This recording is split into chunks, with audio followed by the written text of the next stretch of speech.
It's Wednesday, November 1st. I'm Priyanka Arabindi. And I'm Juanita Tolliver, and this is What a Day. On today's show, it was an unexpectedly chilly Halloween for many Americans, plus lawmakers could vote to expel George Santos from Congress. But first, the devastation mounts in the war between Israel and Hamas. Yesterday, Israel confirmed that it deployed airstrikes on a densely populated refugee camp in northern Gaza called Jabalia, killing at least 50 people and wounding hundreds of others. According to the Israeli military, the strikes killed their intended target, Hamas commander Ibrahim Biari, who helped plan the attacks on Israel on October 7th. They also said that it killed other Hamas militants and destroyed the, quote, underground terror infrastructure beneath the area. But according to medics and eyewitnesses, the strikes also killed many others in the area and left chaos in their wake. Images from the scene show a decimated area with a large crater in the ground where people had assembled the bodies of the dead. CNN's Wolf Blitzer asked IDF spokesperson Lieutenant Colonel Richard Hecht about this strike and the civilians that it put in harm's way. Take a listen to their exchange from yesterday. But you know that there are a lot of refugees, a lot of innocent civilians, men, women, and children in that refugee camp as well, right? This is the tragedy of war, Wolf. I mean, as you know, we've been saying for days, move south. Civilians that are not involved with Hamas, please move south. I'm just trying to get a little bit more information. You knew there were civilians there. You knew there were refugees, all sorts of refugees, but you decided to still drop a bomb on that refugee camp attempting to kill the Hamas commander. By the way, was he killed? I can't confirm yet. There'll be more updated. Yes, we know that he was killed. About the civilians there, we're doing everything we can to minimize. I'll say it again. Sadly, they are hiding themselves within civilian population. Wow, what a just heartbreaking exchange. And I appreciate Wolf Blitzer for probing further to ask about the civilian toll here. Yeah. What more do we know about the area that the Israeli military targeted with these strikes? Yes. So Jabalia is the largest of 8 refugee camps in Gaza, and it's been home to Palestinians for almost 75 years. Again, according to the Israeli military, they claim this area was also a Hamas stronghold. In addition to the militants and tunnel network, Israel said that they targeted a weapons production facility and rocket launch positions. Jabalia is just north of Gaza City, which the Israeli army is currently advancing on with troops and armored vehicles. As you heard Lieutenant Colonel Hecht reference, Israel had issued warnings to evacuate northern Gaza and for people to head south. But there have been airstrikes in southern Gaza as well. That was actually part of the holdup in getting aid to that area earlier. Aid organizations have said that nowhere in Gaza is safe for civilians at this point. And they've repeatedly emphasized that over the past week, people have become increasingly desperate for food, water, and for shelter. The death toll in Gaza has also passed a new milestone. 8,500 people have been killed there since this war started less than a month ago. Save the Children also shared another milestone, that the number of children reported killed in just 3 weeks in Gaza is more than the number killed in armed conflict globally over the course of an entire year. And that also gave me pause. Definitely. So what other updates do you have for us on this, especially as it relates to the hostages being held in Gaza? Yes, I do have a few updates. So a spokesperson for Hamas did say earlier yesterday that the group will allegedly release more foreign hostages in the coming days after receiving requests from their home countries. That, I'm sure, is very welcome news for the families of these hostages. But it's a far cry from releasing all of them. I mean, many Israeli civilians are still being held as hostages. This statement did come before Israel confirmed the strike on Jabalia, so it's unknown at this time if that will change Hamas's stance at all. Hopefully it will not. Regarding the hostages that Hamas took, the Pentagon said yesterday that American Special Operations Forces are on the ground in Israel to help locate over 200 hostages who have still not been returned, and that includes a number of Americans as well. And unfortunately, more of our fears about this conflict expanding have started to become a reality as well. Yemen's Houthi militia, which is backed by Iran, said yesterday that they had launched a, quote, large number of ballistic missiles and drones at Israel, and that there would be more to come. This is not the first time that they have launched aerial threats at Israel over the course of this conflict. All the previous attempts were successfully intercepted, some by Israel and at least 3 by the U.S. But this kind of declaration is certainly not a step in the direction of peace or stability in the region. It puts innocent Israeli civilians in harm's way, which is not what anyone wants to see. Yeah, it's not good. 100%, and definitely goes against all the calls that we've heard from the Biden administration for this to be contained and not expanded. So It's truly scary to hear that. And I think that goes hand in hand with the fact that the Biden administration started making its push on Capitol Hill for the $106 billion national security funding request for additional aid for Israel, Ukraine, and U.S. border security. Just as Secretary of State Antony Blinken and Secretary of Defense Lloyd were beginning their opening statements before the Senate Appropriations Committee, protesters in the Senate hearing room spoke out. Thank you for this opportunity to testify before you today.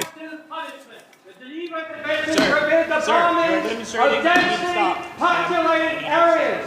Stop supporting the genocide and ethnic cleansing of the people of Gaza. Cease fire now. Save the children of Gaza! As the protester was escorted out of the room, other protesters remained seated and raised their hands that were covered with red paint. Later during the proceedings, though, the protesters began shouting ceasefire now, and they were all ultimately removed by Capitol Police. Yeah, I mean, you could really hear the pain in that man's voice as he is protesting clearly an issue that has struck a chord and has affected so many people. So how did Secretary Blinken and Austin react to the protesters being in the room with them? Well, both Secretary Blinken and Secretary Austin seem unfazed, but Blinken did take a moment to acknowledge the, quote, passions expressed, and they continue with their prepared remarks. During the hearing, Secretary Blinken specifically emphasized that passing the national security funding package would send a signal to foreign adversaries who are, quote, making the bet that the United States is too divided or distracted at home to stay the course.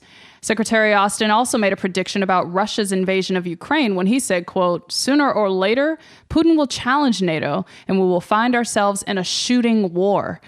And to reiterate how connected the Israel and Ukraine funding requests are, Blinken added, quote, allowing Russia to prevail with Iran's support will embolden both Moscow and Tehran. Yes, they have really made an effort to tie these two conflicts together. But I mean, as a lot of people have been noting, $106 billion is a lot of cash. Mm-hmm. Do you know the breakdown of the proposed spending here? Can you share a little of those details with us? Yeah, take out your calculator, friend. It's a lot. So here we go. President Biden has requested $61.4 billion for Ukraine, with a lot of that aid being used to replenish weapon stocks. $14.3 billion will be dedicated to Israel, with $9 billion for humanitarian relief in both Gaza and Israel, though the specific split there is unclear. $13.6 billion would be for security at the U.S.-Mexico border, and $7.4 billion for Taiwan and the Indo-Pacific region. And part of the reason that the Ukraine aid is such a huge amount is because during the last effort to fund the government, Republicans in Congress cut out aid for Ukraine entirely. And that effectively prompted Ukraine to deplete the last round of aid and military assistance that the U.S. provided. Right. So newly minted House Speaker Mike Johnson has been clear that he wants a separate aid package for Israel without Ukraine funding attached. How are Senate Republicans responding to Johnson's posturing on this issue? Look, Mitch McConnell is essentially like, bump Mike Johnson. I don't know him. Let's advance this national security package and the included aid for Ukraine. And it's a little bit of a different posture than what McConnell took with former House Speaker Kevin McCarthy, where he was more cautious. But McConnell's going all out this time. Earlier this week, McConnell even reaffirmed the U.S. commitment to supporting Ukraine during an event with Ukraine's ambassador to the United States. Interestingly enough, even though McConnell is on board with folks like Senator Lindsey Graham there with him, there is grumbling from other Senate Republicans who want to at least reduce the amount of aid going to Ukraine.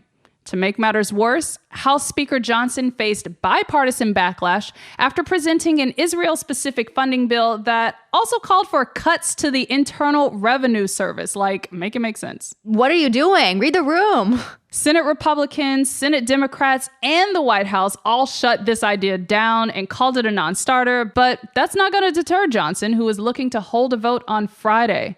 Of course, we will keep following this story as it unfolds on Capitol Hill, but that's the latest for now. We'll be back after a short break for some ads. What a Day is brought to you by Hinge. Hinge is the dating app designed to be deleted, and it's for everybody. Hinge just launched their new bisexual preferences, which means bi and queer daters have the option to customize their preferences across different genders, making it easier to find what you are looking for. I love that so much. That's amazing. Listen, Hinge has been responsible for at least a couple weddings that I've been to recently. Shut up, that's amazing. Yeah, oh yeah, it's great because there's always like the big blown up photos of their first conversation on the dating app. It is very exciting. Hinge has led to some real love in, I guess not my personal life, but like my extended life. Yeah, your friends, the people you love. Yes. Yeah, that's amazing. And everyone deserves to have more control over their dating experience and go on great dates. So download Hinge and find someone worth deleting the app for. Hi, it's LeVar Burton, and I've got a brand new podcast called Sound Detectives. It's a fun, smart, and hilarious show for the whole family about the magic and mystery of sound.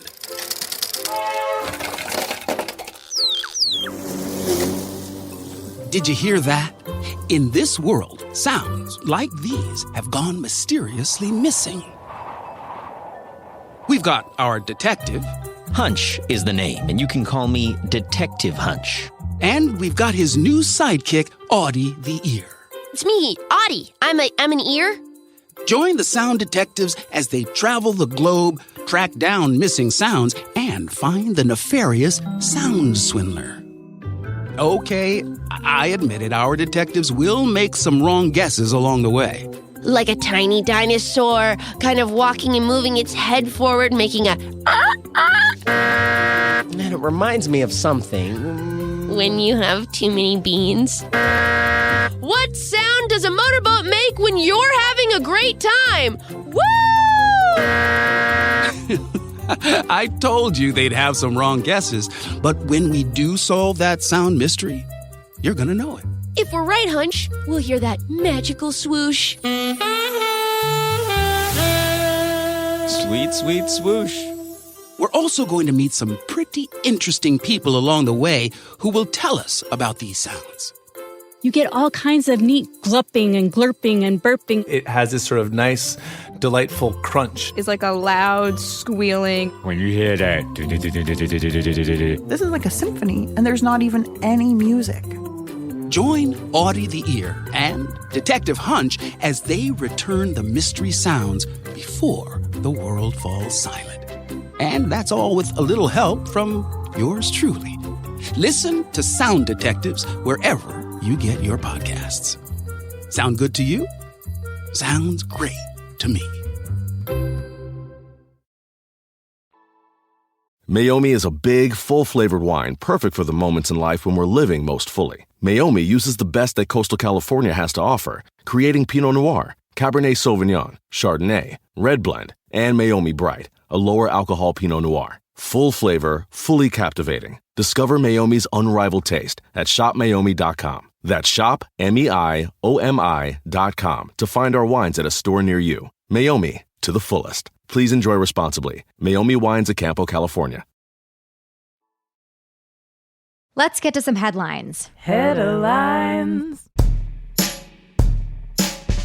Republican Representative George Santos could face a historic vote to expel him from Congress later today. We told you earlier the motion to give him the boot was introduced by some of his own GOP colleagues from New York. And while House Democrats are certainly on board, it is not clear if the rest of the Republican caucus will come to its senses to help clear the 2/3 majority needed to show Santos the door. Come on, everybody. Let's make this a bipartisan issue, a beautiful thing to come together over. We all can take down a scammer. It could be fun. It could be. Just a little bonding exercise. Only 5 members of Congress have ever been kicked out this way, but Santos would be the first to be ousted without first being convicted of a crime. Santos has pleaded not guilty to 23 federal charges of fraud, money laundering, and identity theft. He is also under investigation by the House Ethics Committee, which announced yesterday that it will take its next steps on or before November 17th. Meanwhile, ahead of today's vote, Santos said on Spaces, the audio platform on X/Twitter, that, quote, if this motion passes, I think it's a clear indication that this country has now gone down the drain. Wow. That is not the indicator I was thinking. I think there are many George Santos-related indicators that this country has gone down the drain, but none of them have to do with him potentially getting kicked out of Congress. I think that's the sanest part of this whole story. Yeah, I just need 2/3 of Congress to do what needs to be done here so we can move on. Please, please. A federal judge in Texas has ordered Border Patrol agents to temporarily stop cutting or removing razor wire set by state officials along the U.S.-Mexico border. The order comes after Texas sued the Biden administration last week, accusing the federal government of illegally destroying state property and allowing migrants to enter the country without permission. For context, we've told you before that Texas officials have spent about $11 million to put up the razor wire along a busy border crossing called Eagle Pass, and it has seriously injured many people, including children, who have tried to get through it.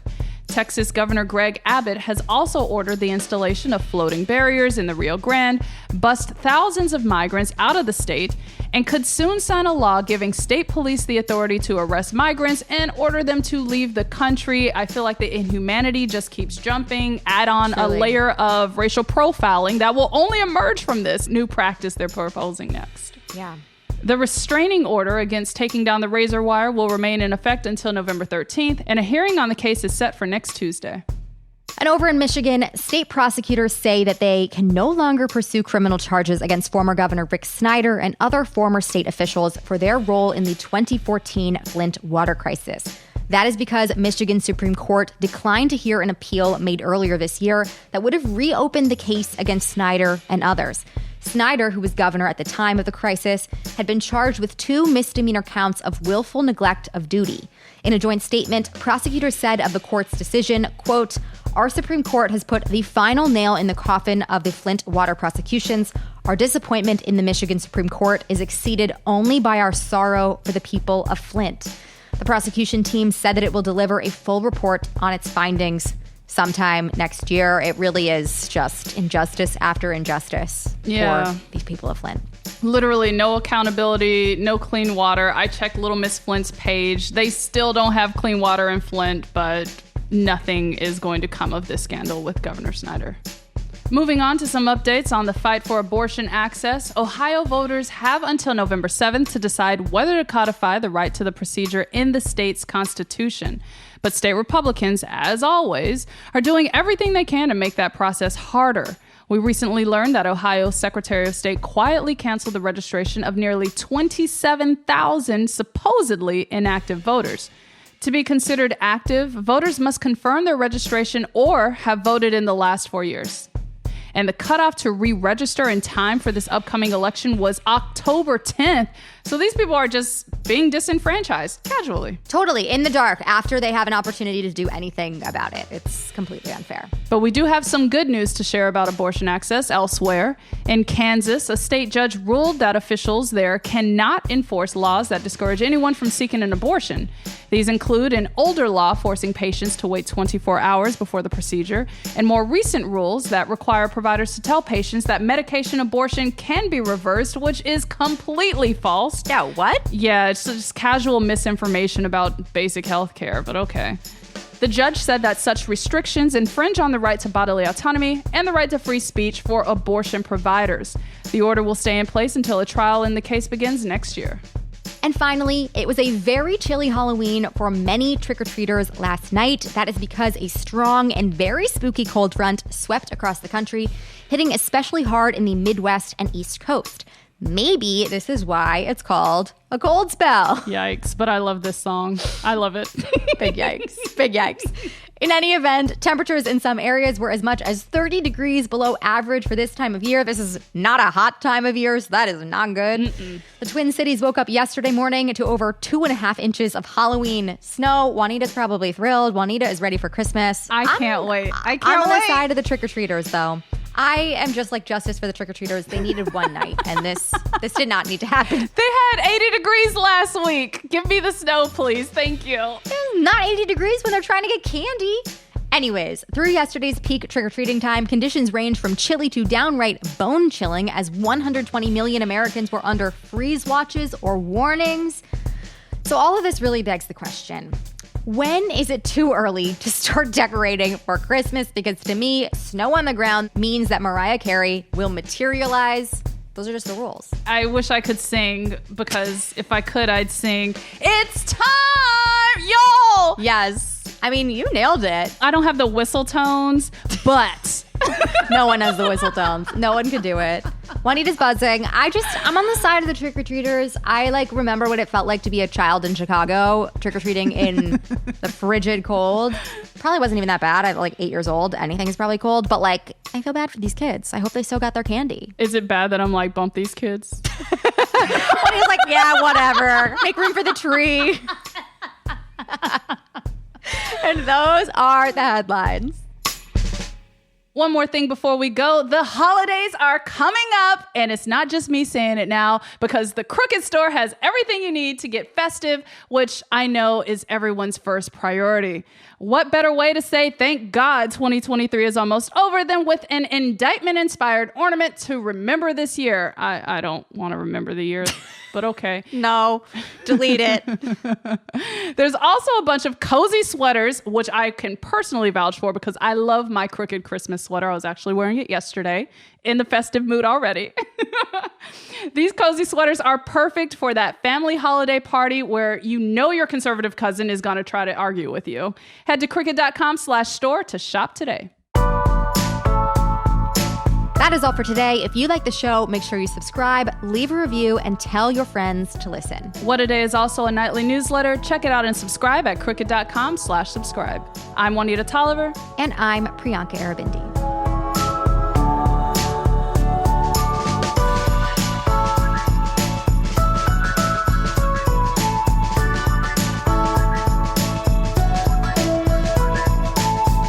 What A Day is a production of Crooked Media. It's recorded and mixed by Bill Lance. Our show's producer is Itzi Quintanilla. Raven Yamamoto and Natalie Bettendorf are our associate producers. And our senior producer is Lita Martinez. Our theme music is by Colin Gilliard and Kashaka.